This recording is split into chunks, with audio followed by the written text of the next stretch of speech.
Has it been a week?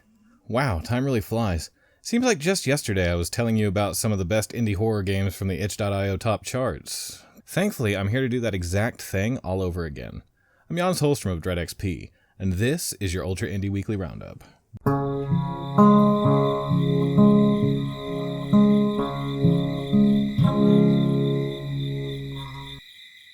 First up is Uploaded by Solitary Studios. In this game, you play as a young person that has woken up at, well, they wake up whatever time it is when you're playing the game. It takes the info from your system clock, so in my playthrough, it was 12:40 in the morning, which is pretty fitting for a horror game. You can check your PC and see that your jump scare compilation video is still uploading on YouTube, then you can just kind of sit in your room as things get more and more haunted, culminating in, well, I wouldn't want to ruin the fun. You can pick it up on itch.io. Up next is Forgotten School by Aza Game Studios. Have you ever seen Tokyo Videos of Horror? They're a series of found footage mockumentaries that have been going strong for the better part of a decade. Forgotten School feels like that. You need to rush to get to class, but along the way you can use an old VHS camcorder to see ominous warnings and the restless dead. The school's pretty open for you to explore, and the camcorder bit doesn't feel forced. It all feels right. It's very found footage 90s aesthetic. I encourage you to check it out on itch.io. Up next is Murder in the Dark by Meaty Oats. This is my Mandela Catalog-inspired game of the week this week. It starts with an explanation of how to play Murder in the Dark, a kind of party game.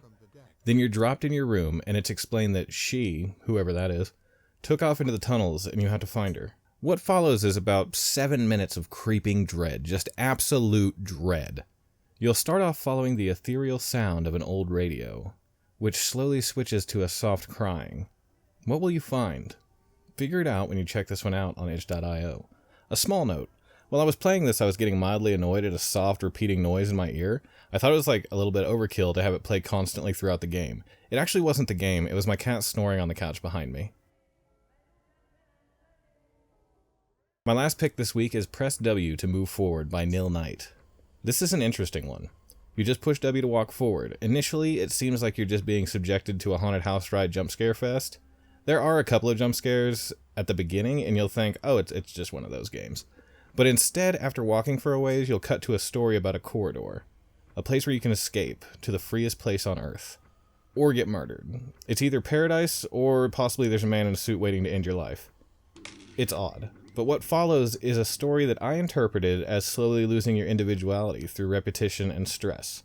I'm sure it can be read in many different ways, and that'll be the fun of it whenever you pick it up on itch.io.